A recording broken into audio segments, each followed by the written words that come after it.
माँ से मोहब्बत करने वालों के लिए एक मुख्तसर मगर मोहब्बत भरी तहरीर।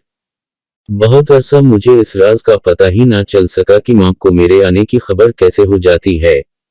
मैं स्कूल से आता तो दस्तक देने से पहले दरवाजा खोल जाता। कॉलेज से आता तो दरवाजे के करीब पहुंचते ही माँ का खुशी से दमकता चेहरा नजर आ जाता। वो प्यार भरी मुस्कुराहट से मेरा इस्तकबाल करती, दुआएं देती और फिर मैं सहन में ईंटों से बने चूल्हे के करीब बैठ जाता। माँ गर्मा गर्म रोटी बनाती और मैं मजे से खाता। जब मेरा पसंदीदा खाना पका होता तो माँ कहती चलो मुकाबला करें। ये मुकाबला बहुत दिलचस्प होता था। माँ रोटी चीदीनगीर में रखती और कहती अब देखते हैं कि पहले मैं दूसरी रोटी पकाती हूँ या तुम उसे खत्म करते हो। माँ कुछ इस तरह रोटी पकाती, इधर आखिरी नवाला मेरे मुंह में जाता और इधर ताजा ताजा और गर्मा गर्म रोटी तवे से उतर कर मेरी प्लेट में आ जाती।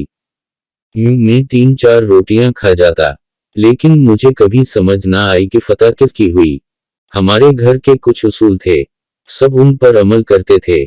हमें सूरज गुरूब होने के बाद घर से बाहर निकलने की इजाजत नहीं थी, लेकिन तालीम मुकम्मल करने के बाद मुझे लामे एक अखबार में मुलाजमत ऐसी मिली कि मैं रात गए घर आता था।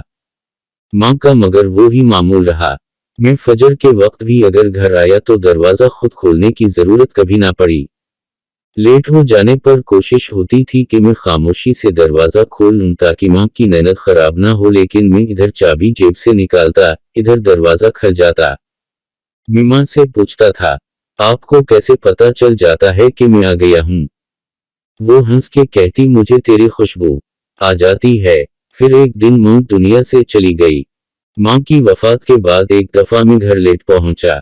बहुत देर तक दरवाजे के पास खड़ा रहा, फिर हिम्मत करके आहिस्ता से दरवाजा खटखटाया। कुछ देर इंतजार किया और जवाब ना मिलने पर दोबारा दस्तक दी। फिर गली में दरवाजे के करीब ईंटों से बनी दहलीज पर बैठ गया। सोचों में गुम न जाने में कब तक दरवाजे के साथ टैक लगाए बैठा रहा और पता नहीं मेरी आंख कब लगी।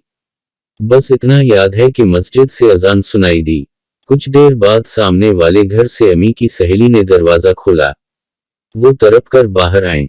इन्होंने मेरे सर पर हाथ रखा और बोली, पुत्र, तेरी माँ गली की जानिब खलने वाली तुम्हारे कमरे की खिड़की से घंटों झांकती रहती थी। इधर तो गली में कदम रखता था और इधर वो भागम भाग नीचे आ जाती थी। वो बोली, पुत्र, तेरे लेटाने रात गए किचन में बर्तनों की आवाजों और शोर की वजह से तेरी भाभी बड़ी बड़बड़ किया करती थी क्योंकि उनकी नींद खराब होती थी। फिर इन्होंने आबेदीदा नजरों से खिड़की की तरफ देखा और बोली, पुत्र, ने खिड़की कदे नहीं खिलनी। कुछ अरसा बाद मिला से इस्लामाबाद आ गया, जहां मैं 11 साल से मुकीम हूँ। साल में 1-2 दफा मिल आ जाता हूँ। मेरे कमरे की वो खिड़की अब भी वहां मौजूद है, लेकिन माँ का वो मुस्कुराहट भरा चेहरा मुझे कभी नजर नहीं आया।